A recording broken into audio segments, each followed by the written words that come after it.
Today, we're going to talk about the foreclosure process.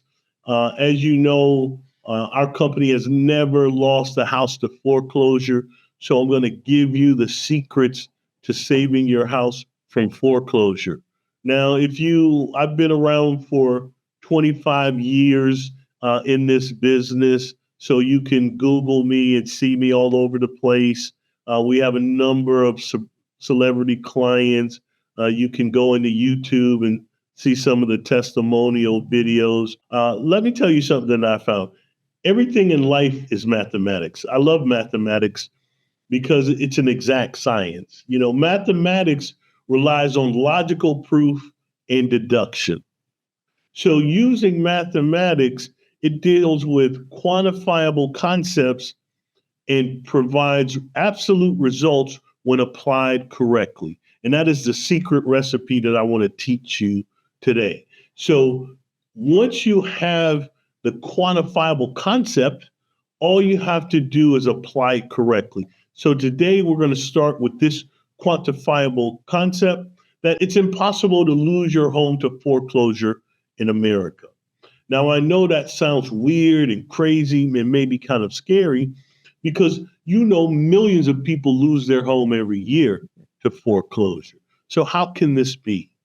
So that's what we're going to talk about today.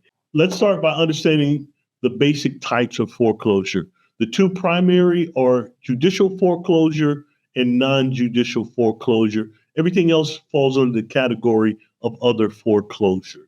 So judicial foreclosure means that the creditor has to take you to court in order to foreclose on your house. Non-judicial foreclosure means that they don't have to do that. So if you're trying to save your house, there's two completely different strategies depending on what state you live in. So the first thing you want to figure out if you're in a judicial or non-judicial foreclosure state. Some other types of foreclosures, reverse mortgage foreclosures. Now, you don't see a lot of people signing up for reverse mortgages anymore, but at one time during the 80s and 90s, you'd see guys like Tom Selleck really pushing this strategy on a lot of people, which turned out to be not very consumer friendly. And now all of these companies are foreclosing on people's property. Zombie mortgage foreclosures. So a lot of people had 80-20 mortgages. So 80% was with one lender, 20% with the other lender. During the foreclosure process, the other creditors may have dropped off or disappeared. Now these guys are coming back through debt collectors and they're actually foreclosing on your properties. Or if you've gotten your house paid off, these guys are resurfacing, trying to steal your homes. Homeowner association foreclosure. I mean, it's hard to imagine, but a homeowner association can foreclose and take your house. So we want to learn how to deal with all of these types of foreclosure. Now, it's important to understand this, and this is where most people fall down. Foreclosure is part of a system. If you Google this article by Time Magazine, the article says the top 1% of Americans have taken 50 trillion from the bottom 90% just in the last 20 years. In 20 years, they took 50 trillion. That's 2.5 a year. So currently, home prices have skyrocketed in the last couple of years. And currently, 94% of homeowners have mortgages with some equity built in. 94%. So if you're losing your house to foreclosure, that means you're losing equity. That is a small fortune. And even worse than that, in the fourth quarter of last year, nearly half of those homes were equity rich. That means you owe less than half of what the house is worth. That is scary in a foreclosure rich environment. So that is the motivation. This is a way to transition wealth out of certain communities, simply steal all of their real estate. And I want you to Google this and see this because this is very upsetting to me. It says that currently only 5% of homes are owned by banks. But by 2030, they're forecasting that 40% of all family homes will be owned by the bank. And at current rates, by 2040, banks will own more homes than individuals for the first time in U.S. history. That's how serious this foreclosure problem is. First problem is understanding how to stop a foreclosure. I told you that it was impossible to lose your home to foreclosure. So why, if that's the case, why are so many people losing their home to foreclosure? Well, it gets down to the methodology. So to see why there's such a problem, I went on to Google, which is everyone's standard source for information. And I Googled this, how to avoid foreclosure. I want you guys to try this for yourself. So Google gave me a concerted list of ways to stop foreclosure, and they have thousands of sources for this. So it's what you call a preponderance of evidence. So with 1,000 of sources or 100,000 sources telling you the same thing, you are going to believe it, right? So let's take a look at the top 10 choices that they gave you. So the first thing they said to do was refinance your house. What is the probability of that happening? If you're in foreclosure, that means your credit is destroyed, and even worse, your mortgage payment history is terrible. The last thing you will qualify is to refinance your home. So clearly, that strategy is fraught with danger. Next, they said, hey, mortgage acceleration. Again, if I'm having problems paying my mortgage, how can I accelerate the mortgage? How can I pay extra? Round up your payments. They said double your pay. Man, get out of here. All of these crappy strategies. So they did mention one thing that there's a lot of confusion about, irrevocable trust, putting your house in a trust.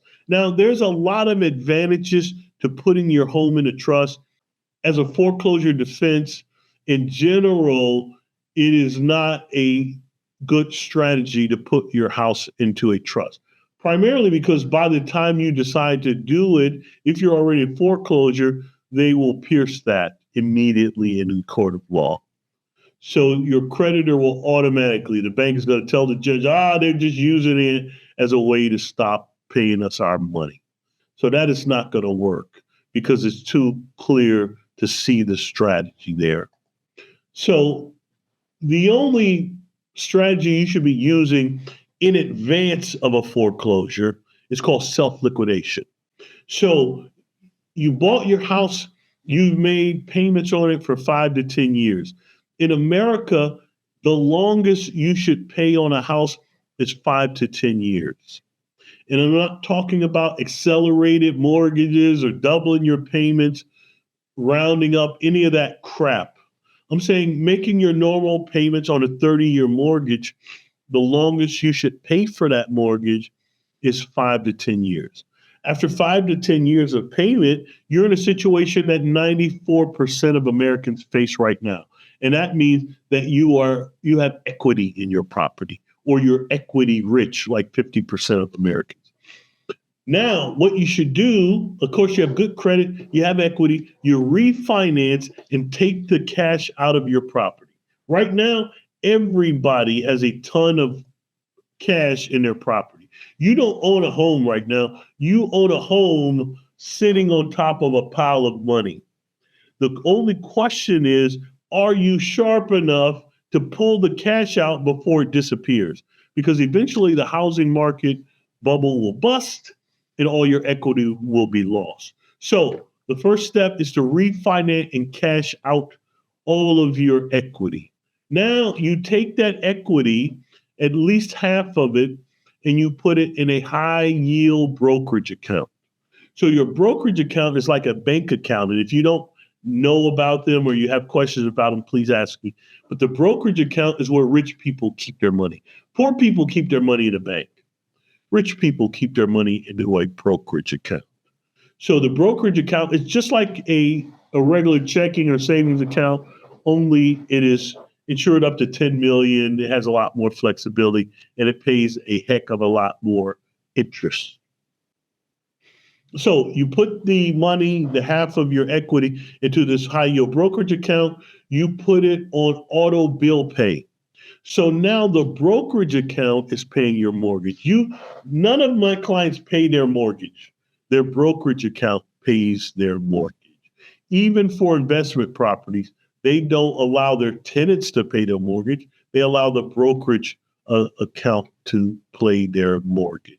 Now, after you do this, your brokerage account will typically pay your mortgage for another 5 to 10 years.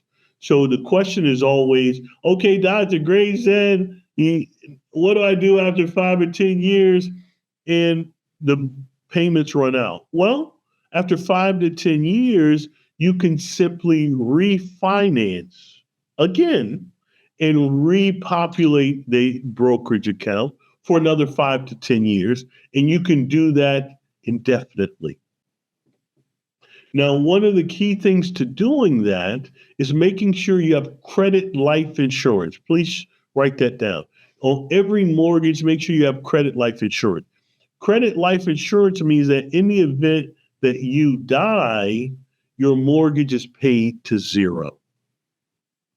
In the event you die, your mortgage is paid to zero. So you should not be in the business of paying off your mortgage.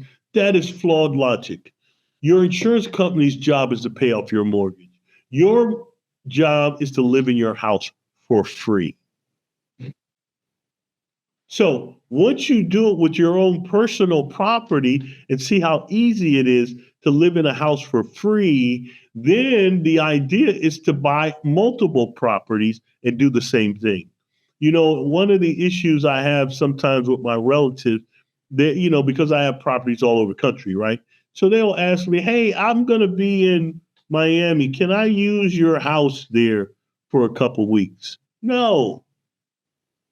Get your own. If you know me, you should have 800 credit score and you should have your own free houses. Don't ask to live in my free house. I might decide to go to Miami next week. Let me put you in your own free house. That is the strategy. So it's called payment-free real estate investment.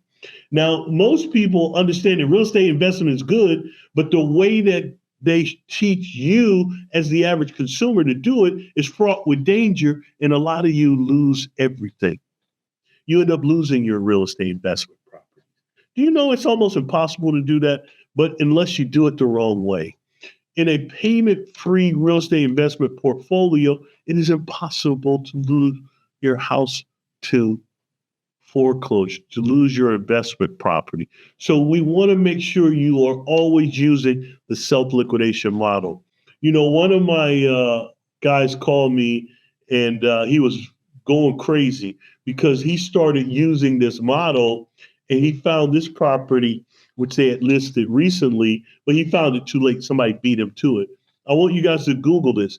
This 16-story building is at 995 Market Street.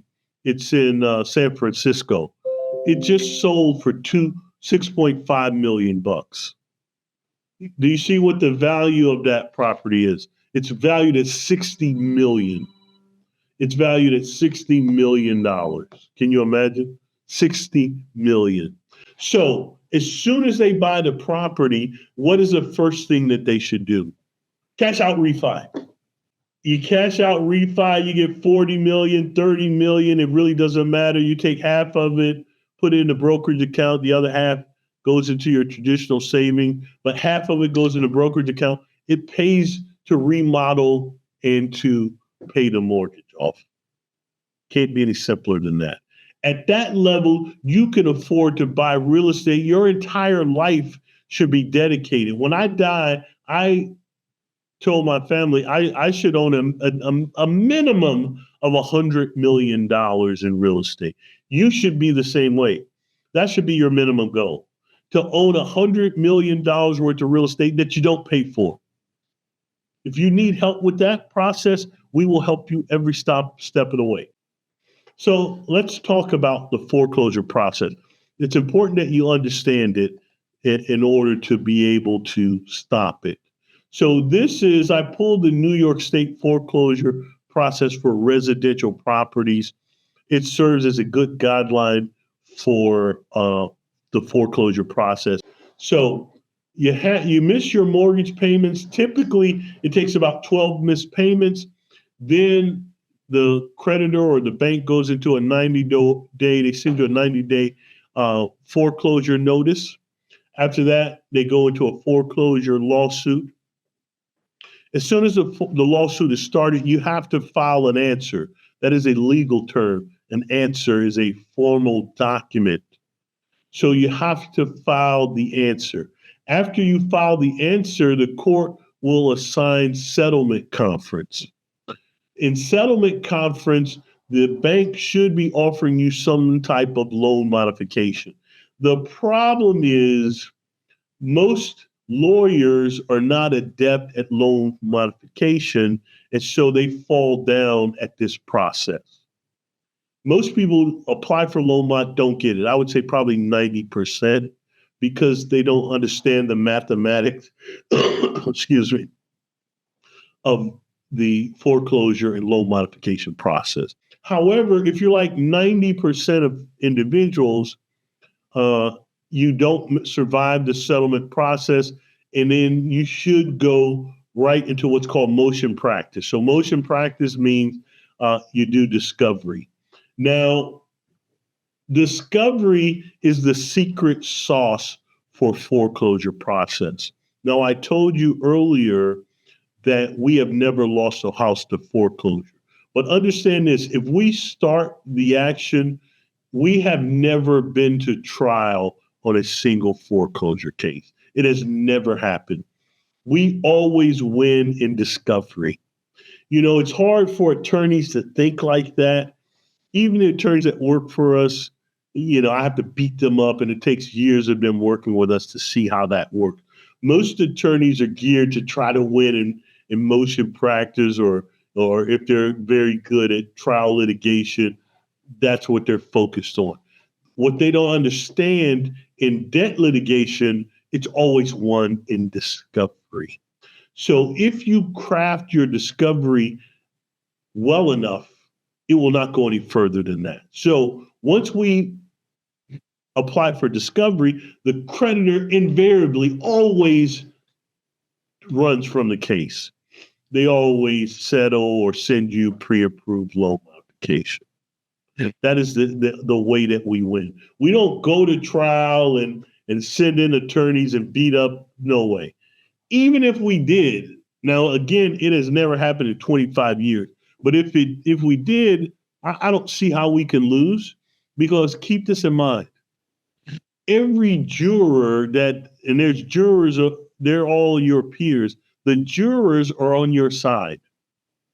So I don't think it's going to be possible for you to lose in a jury trial. But discovery, and again, if you have questions on that, discovery is how you win. If you don't, then you could fall out at any of these stages and you're going to auction. For a non-judicial foreclosure, it's more straightforward. You miss the payments, you get as a notice of default, then it goes to trustee sale and auction. You're out of there in a very short period of time.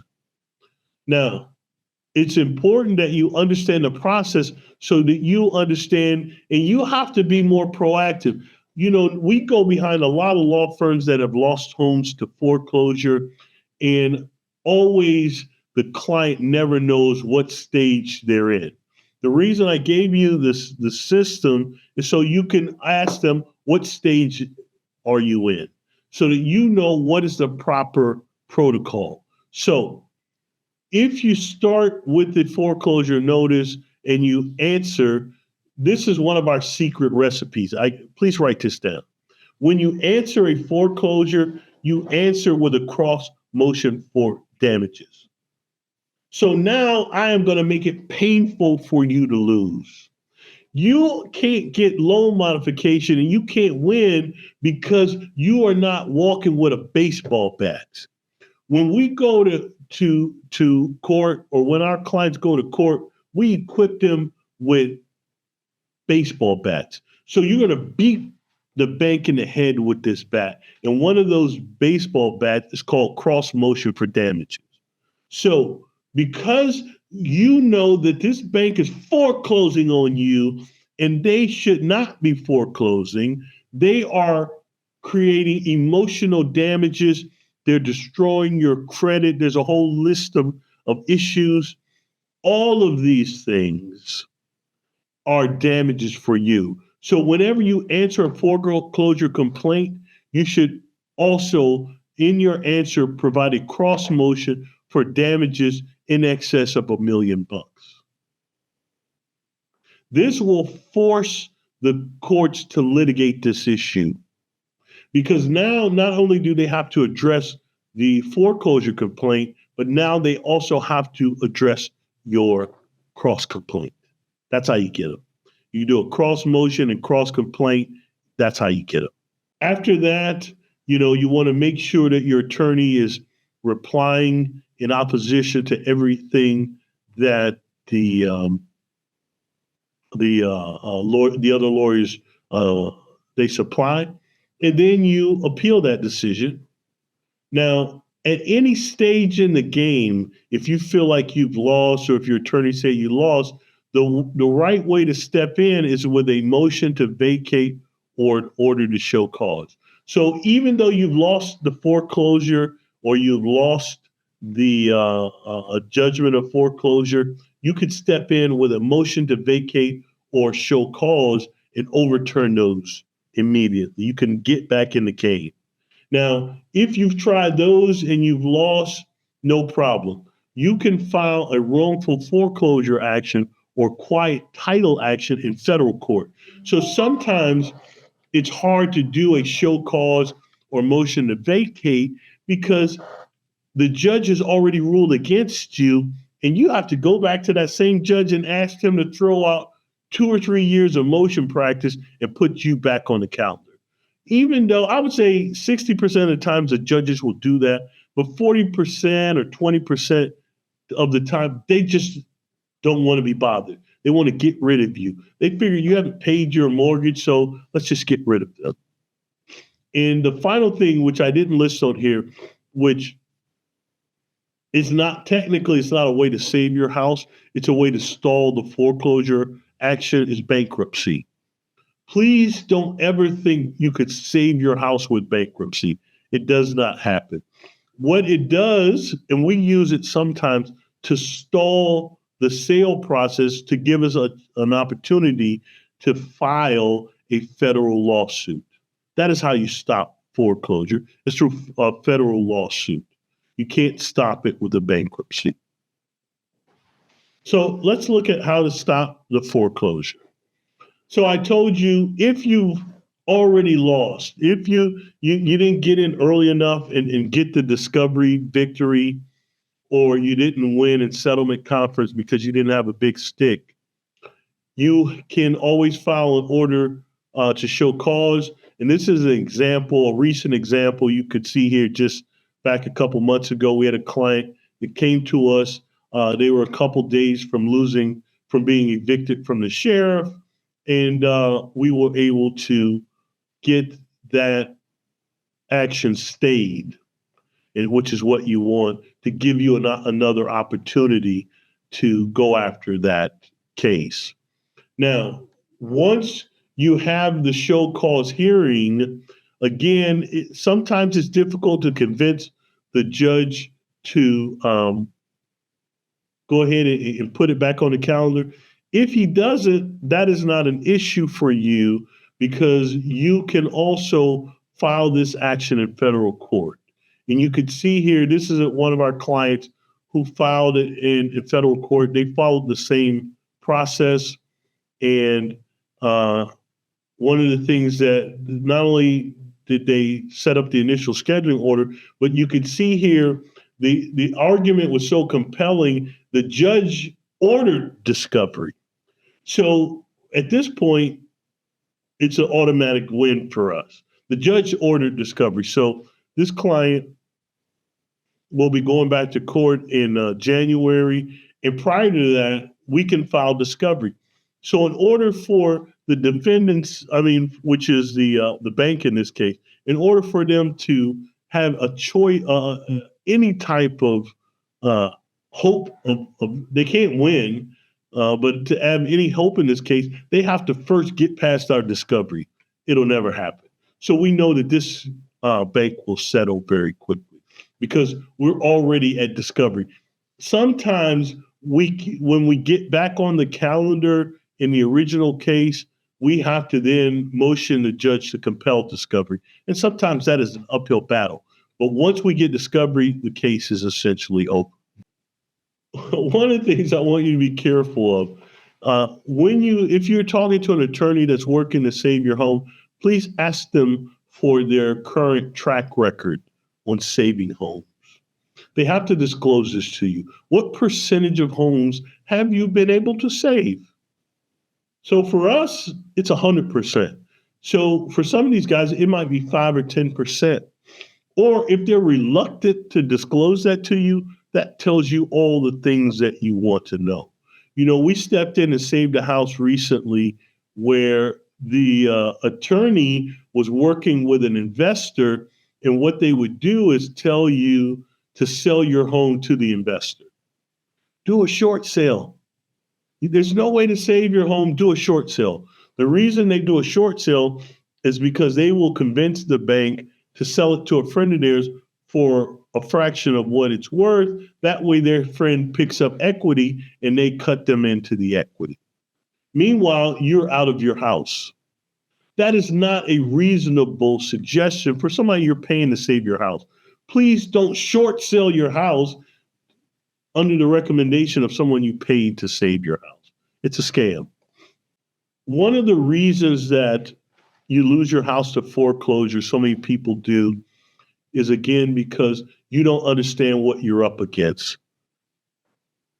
I know that you haven't paid all your payments, you are late on payments, but what you don't understand is the federal government understood that you probably are at some point going to have problems making payments. So they put together programs to help you save your home from foreclosure. The government has spent trillions helping you to save your house. So I don't care how many payments you haven't paid. Some of our clients haven't paid their mortgage in 8 or 10 years. We were still able to save their home. Why is that? Because the government has already done the work for you. And to prove it to you, this is what I want you to do. Any mortgage company that's foreclosing on you, Google them. Are you kidding me? Any bank that you Google, look at this. Wells Fargo ordered to pay $3.7 billion for widespread mismanagement of auto loans and mortgages. Are you kidding me? Do you know in order to get fined $3.7 billion, you have to steal hundreds of billions of dollars? They are getting fined for mismanagement of mortgages and foreclosure fraud. So you should be saying, if I'm late on my payments, how are they guilty of foreclosure fraud? Google Bank of America, $60 billion in foreclosure fraud. Do you know how much fraud you have to commit to be fined $60 billion? Get out of here. So how do you find out? One of the tactics you want to use is first familiarize yourself with the foreclosure fraud process. Most foreclosure in this country is illegal and fraudulent. The reason they get away with it is because, again, you don't know the law or you went to the wrong person for help. So first thing I want you to do is go to this website, nationalmortgagesettlement.com. Nationalmortgagesettlement.com is a website put together by the federal government to explain to you their case against the mortgage industry. So back in 2011, the year 2010, every attorney general, 50 attorney generals got together and sued all of the biggest mortgage entities in the country for foreclosure fraud. Do you hear what I'm saying? All of the people were late on their mortgages. So how then can they commit foreclosure fraud? So that's why I want you to go to the website and see it for yourself. In that, you can see a copy of the summons and complaint filed by the attorney generals of this country. If you read it, then you understand, oh my goodness, the reason that I'm getting foreclosed on is not my fault. In their lawsuit, they outline how many billions of dollars the federal government gave the mortgage industry, TARP program, different programs where they paid the mortgage companies to offer you loan modification. That is not what they're doing because they're nice or they like you or they respect your business. They're doing it because they have to.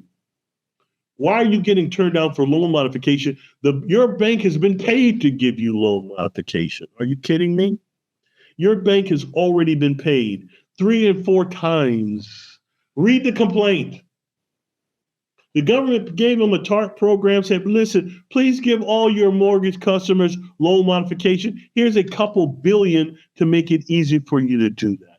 They took that money and they still foreclosed. So the federal government offered them another program and gave them billions more. They did it 4 times in a row.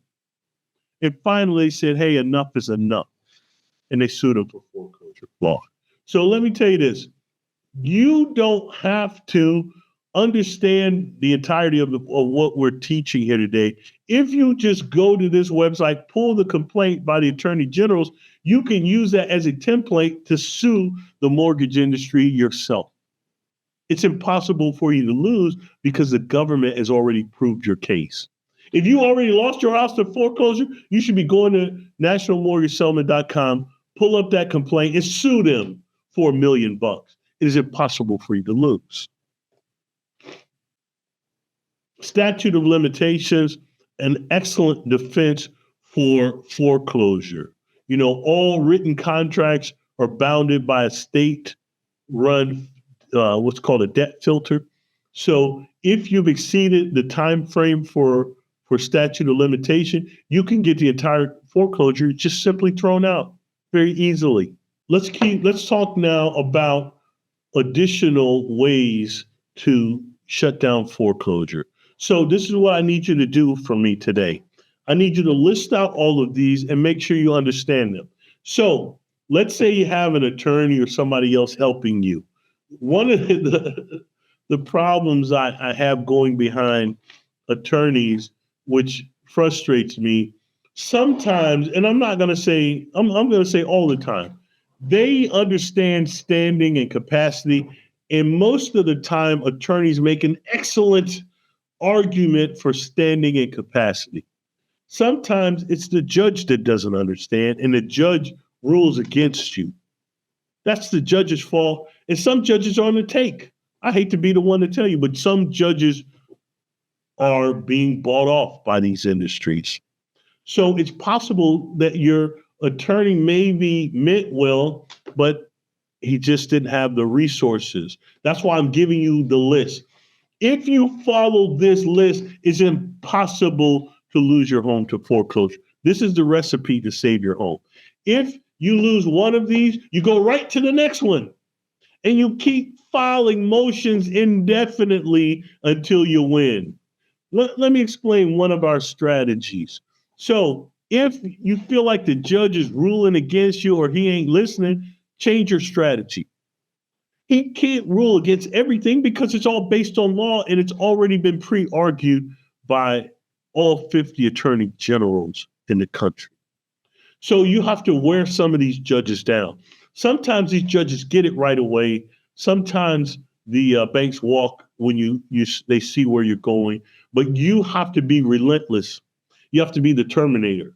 No matter what happens, I'll be back. We do this with all of our clients. You know, sometimes they get discouraged early in, they lose round one and they get discouraged. And I have to encourage them, don't worry. We're going through all of these until we win. So the first one is standing in capacity. Make sure you understand what this is and what this means. Standing in capacity. So standing is your right to foreclose. In America, in order for them to foreclose, they have to prove that they own the mortgage and the note. And you think, oh, of course they can do that. That is difficult. If the mortgage was before 2010, it's almost impossible to do. They can't proof up their claim. You think it's easy? That is not true. And so you have to push the envelope. So most attorneys are reluctant to really push this and force them to prove it to you. But you have to challenge standing and capacity. So the standing means you have the legal right to initiate a foreclosure lawsuit, which means at the time of inception, you own the mortgage and the note. Mortgage and the note. Mortgage and the note. You have to have both. During every mortgage before 2010, there was a separation of the mortgage and the note. The notes were fractionalized and sold off, and then the mortgages, they sold those as well and made even more money off those. So they separated the two. So recombining them is extremely difficult. So what's funny, I was looking at a foreclosure case today, and the attorney was arguing, oh, we proved that we have standing because we attached a copy of the note. But they conveniently forgot to mention that they didn't attach a copy of the mortgage because they don't have possession of it. But if they argue hard enough wrong stuff and your attorney skips this very valuable stage, then the judge, because you didn't deny it, he will agree with them and you will lose. I need you to have standing, which means you have both the mortgage and the note. Once you have standing, I need to know, and this is crazy. This is going to scare people once you understand this, capacity. They have to have the capacity to sue. Capacity refers to a party's legal ability to participate in a lawsuit. That sounds crazy, right? Let me explain to you what that means and why we never lose. Because most entities that are suing you don't have the capacity to sue. So let me give you an example. In order to sue in the state of New York for any debt, you have to be listed with the Secretary of State. In order to, additionally in New York and some states, you have to be listed as a debt collector. So as soon as you're not listed as a debt collector in that state, or you're not listed with the Secretary of State, you are automatically prohibited from foreclosing. Let me give you an example of that, which we destroy people with.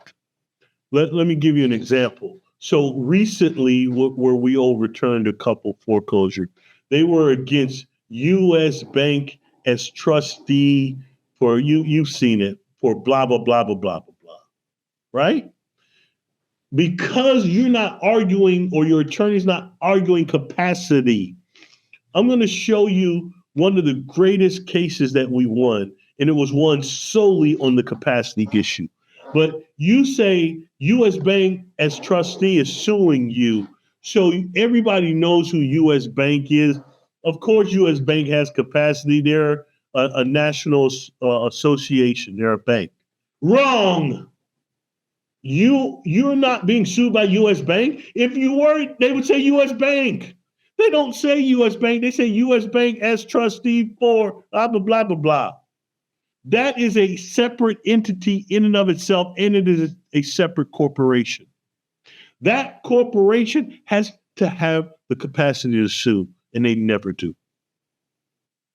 They have to be listed with the Secretary of State as U.S. Bank trustee, blah, blah, blah, blah, blah. They can't be. U.S. Bank N.A. is a different corporation. Do you understand? U.S. Bank is completely different. Unless you're telling me that U.S. Bank owns the debt, that I can understand. If you are, and you have to raise this argument just like I'm telling you. If U.S. Bank is who I'm going up against, simply change the caption and say U.S. Bank. Now I know how to attack this debt, because now U.S. Bank has to proof up that they own the debt, which we know they can't do. They use a fake corporate entity because they know you're not going to challenge capacity. Your attorney's not going to challenge capacity. Get out of here. So they use a fake entity because you don't challenge capacity. Please, let's keep going. Here's an example. Okay, this is it. So this was what I consider our greatest victory. This client owns a penthouse in Manhattan, worth I think 10 or 20 million bucks. They had a very small mortgage, maybe 3 or 4 million, which they defaulted on, and the house was up for foreclosure. Now, this was their long-term family house, which he had inherited, and now it's going up for sale. So this client automatically, he lives in Manhattan in a penthouse. So the first thing he did, he went to 2 Wall Street law firms to save his house. The first law firm lost the house, told him he had to get out. He went to a second law firm. Each one he paid close to 100 grand to 200 G's. Both of them lost. The second law firm said, you got 2 weeks to get out of your house. We lost. So, man, this is why people hire either terrible lawyers or they don't hire anybody, because they're paranoid that you're going to pay somebody $250,000 to save your house and they're going to lose because there's no guarantee, right? So you can see here, it says the defendant now moves for order pursuant to CPLR, granting renewal of his motion to vacate.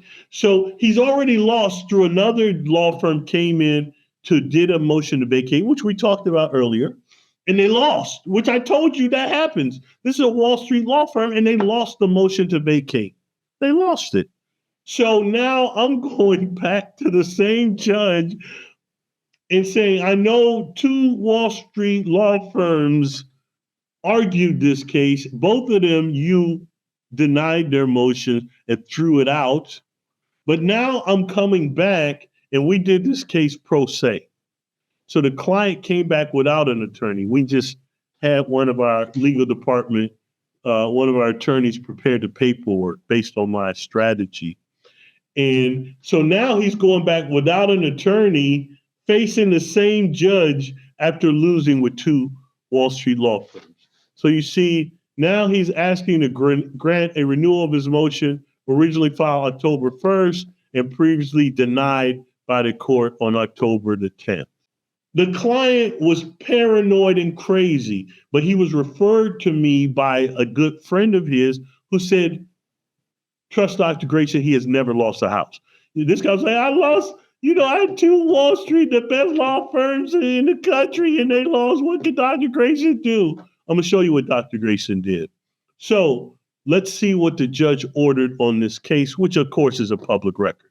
Ordered that, ordered the defendant's motion for leave to renew and is granted to the extent that the October 11, 2012 order is vacated. So we were successful. Now, depending on the case, and we didn't really talk about this, the motion to vacate, you can do multiple motion orders to vacate. You can do multiple. And sometimes, depending on where we are in the case, I might do multiple. But if I think the judge is very biased and it's going to be a waste of time, we don't. But if the judge seems reasonable and not like he's on the take, then we will keep doing it. Because, and this is a case where they've already done multiple motion to vacate. I'm coming in with a new one, right? But it was very successful. You see here, the motion to vacate was ordered, but let's keep going because there's more. It is further ordered, excuse me, that the plaintiff's amended complaint is dismissed in its entirety. Because I'm going behind 2 Wall Street law firms, I couldn't mess around. You know, sometimes I do stuff to feel out the judge and see if the plaintiff will resolve amiably. Okay? I want to see if the plaintiff is going to wake up and give you low mod. And that's quick and painless. But in this case, I couldn't. So everything that I'm mapping out to you today, I put it in a 100-page document. This document was crazy. Even if you threw out 10 of the things, there was 100 things that made it impossible for the judge to throw them all out. If the judge just ruled in favor of one of those things, he had to throw the case out, which is what happened. And in addition to that, you can see here it's ordered that the plaintiff their cross motion for sanctions is denied. This attorney, this law firm was very unhappy with our motion. So what they did was to scare the client. They filed for sanctions. They asked for $50,000 in sanctions because they called this a frivolous lawsuit. They said, Your Honor, he's hired 2 Wall Street law firms, and now he's coming up without no attorney and filed this lengthy motion. It's frivolous. We want damages. We want sanctions for $50,000. Can I tell you something? The client was very unhappy with me. The client was calling. He was kind of nice, but he was kind of not nice. Because he's like, in addition to losing my house, now I got to come up with $50,000 to pay sanctions. But I said, listen, man, just relax. Stay the course. Most of my time dealing with clients is telling them to relax and stay the course because we always have an exit strategy. But in this case, as you could see, it turned out in the client's favor. Champerty is, again, another crazy thing. I want you to read this for yourself. Don't take my word for it or ask your attorney about it. Champerty prohibits the purchase of securities or other financial instruments for the sole purpose of litigation. Guess what a mortgage is and the promissory note is? It is a financial instrument. So if you purchase a financial instrument like a mortgage, and then you sue me for foreclosure, that is champerty, people. How are you losing your house to foreclosure? You don't even know the name of the bank that's suing you. You're being sued by U.S. Bank trustee for secure back security number 23. Who the heck is that? If you don't know them, it means they did not accelerate the mortgage. The law says before they foreclose, they got to accelerate. Accelerate means you give me at least 5 opportunities to pay. You have to send me a notice of default, a notice of default. You have to give me a pre-notice before foreclosure. You have 5 notifications. If I don't know who you are, then of course you didn't accelerate champerty. Of course, we got hundreds of examples of that. QWR. Oh my goodness, is this thing powerful? QWR is a qualified written request. RESPA, write that down and please research this for yourself. Real Estate Settlements Procedures Act says that you have the ability to ask your mortgage company anything about your mortgage, and they have to respond within 30 days. If they don't, you can sue them for damages. And that means the value of your home, which means your house is free, crazy people. So everybody knows what a QWR is. If you talk to somebody, they say, oh, you talk to your attorney. He's like, QWR, oh, that ain't gonna work. I don't know why Doc telling you about a QWR. I know what a QWR. Let me show you what I'm talking about. I went to Google and I said, give me a sample of a QWR. I have people send me, if their lawyer say, oh, we did a QWR, send it to me. Let me see their QWR. And this is what the QWR normally looks like. It says, send me a complete payment history, which lists the date and amount of all the payments. Wrong. Everybody can do that. What I asked for, write this down, life of the loan transaction report. That is what you should be asking for, not a complete payment history. They're going to send you what the last bank sent them was the last couple of years of your non-payment. That is easy to provide. Are you kidding me? I want a life of the loan transaction report. That is from inception. And I have to use the exact terminology, life of the loan transaction report, because that is a legal construct. Let me tell you what you will find. Now, it's not often that you get those. Most banks will run and offer you loan modification right away. Okay?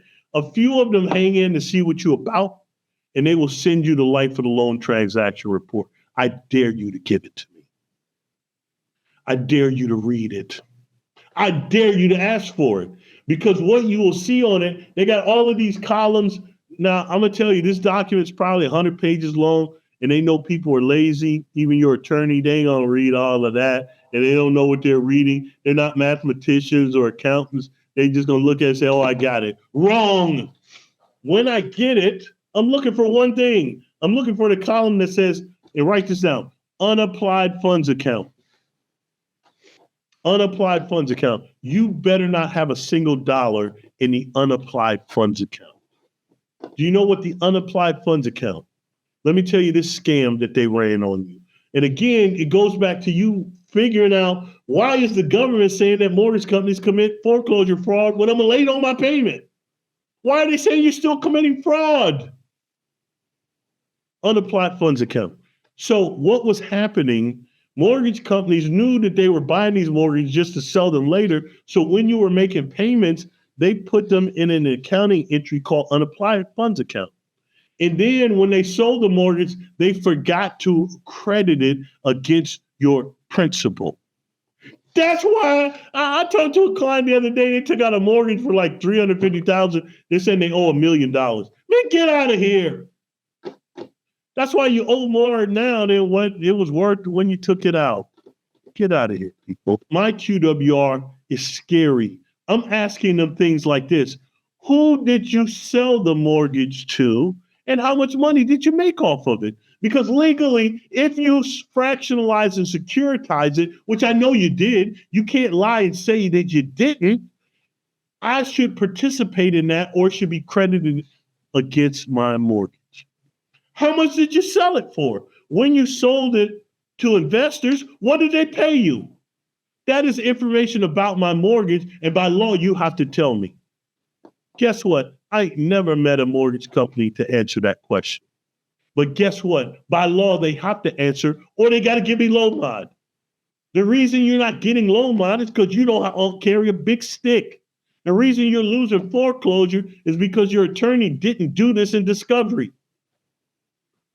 Once you apply for loan modification, the mortgage company has to shut down the foreclosure. If they don't, it is called dual tracking. Guess how often I can apply for loan modification? Even if I've been turned down, guess how many times I can apply for loan modification? Indefinitely, people. If I apply for loan modification, they have to shut down the foreclosure till they decision the loan mod.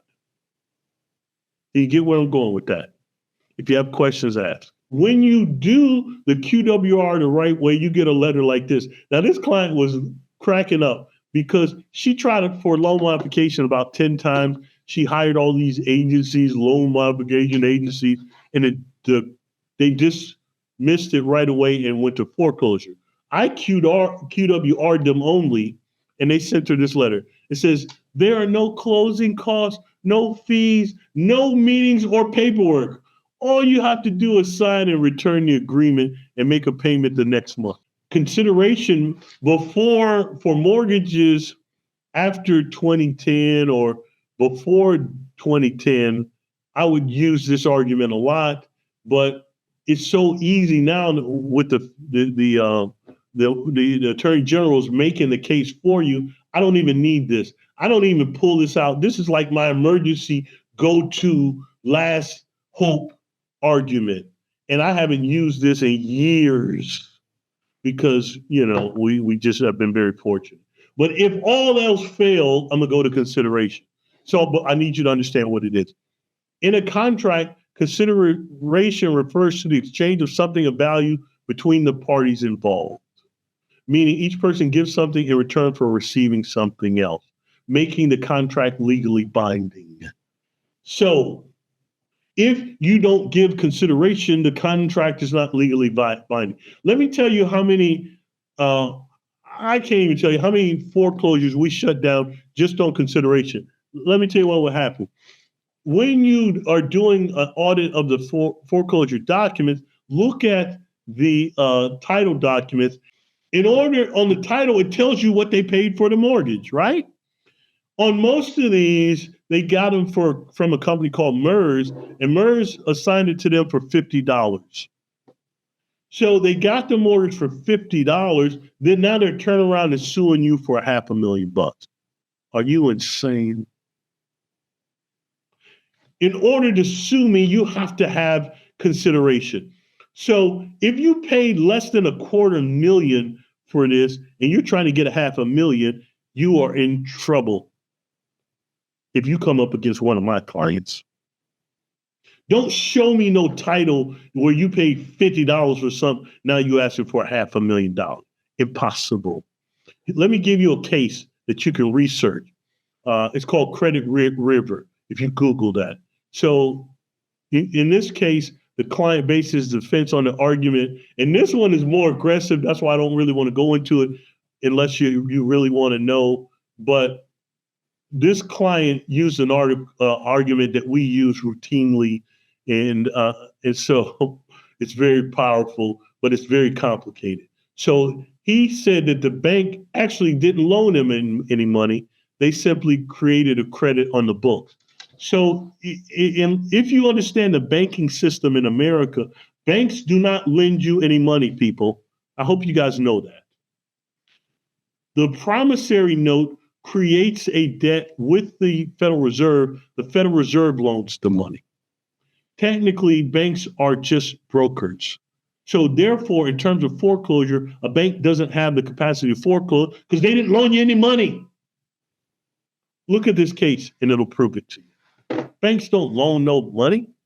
How can a bank have the kind of money it takes to do millions of mortgages? Where would they get that? That would be trillions and trillions of dollars. You know, no bank has that kind of money, people. Banks don't loan money. You loan it to yourself through the Federal Reserve System. They're a broker.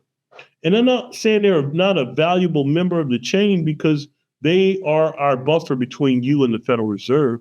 But I'm saying legally, they don't have the capacity to sue for foreclosure. Any mortgage before 2010 was used. They used a system called Mortgage Electronic Registration System. Most states have ruled that if MERS is involved, the foreclosure is invalid. Again, make sure your people are challenging that. That's how you can, as you can see here, we get letters like this. We're canceling the remaining amount you owe. You see here, this client owed $415,000. They walked from the mortgage. What an involuntary bankruptcy is, if you owe somebody else some money, they can file an involuntary bankruptcy against you and leverage your house. So if they have your house in bankruptcy, you can't be foreclosed upon. Do you hear what I'm saying? If somebody else uses your bankruptcy, it's called involuntary because you are not a party to it. You're not filing bankruptcy. They filed an involuntary and listed your property as collateral. So it is impossible to foreclose on that asset. Yeah. The only way they could possibly foreclose on it is if they paid off the bankruptcy entity. Okay, make sure this is how you fight that zombie debt foreclosure, the Mortgage Forgiveness Debt Relief Act. And so it cancels all debt that's forgiven through the foreclosure process. So please write down that act. And you can also use that to clean these things off your credit. If you've already lost your house to foreclosure, you want to use this act to eliminate the debt and then remove it from your credit.